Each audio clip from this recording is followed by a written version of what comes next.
So the fifth and final scenario that I want to go through from a demo scenario is the CISO questions that I mentioned earlier. What risks do I have in my environment? Well, in order to answer that for the CISO, again, I'm just going to go through and look at the risk score.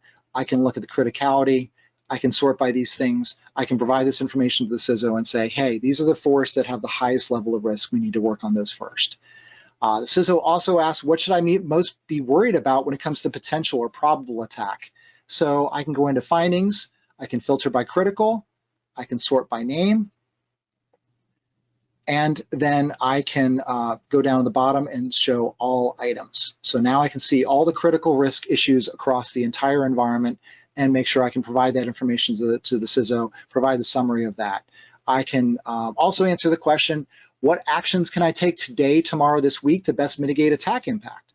I can go into the remediation plan, identify what the critical issues are, and then provide this information and say, hey, these are the critical issues. Here's the remediation plan from Trimarc Vision, and that information is captured across all the forests, so we can even go and look for the critical issues that represent multiple forests. So in this case, there's 4 forests represented, 40 users. Maybe that's the thing we focus on first as far as that critical issue.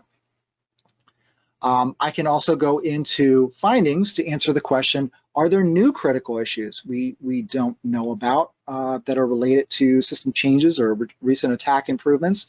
So by filtering on critical, I can then sort by first seen until it shows the more recent one.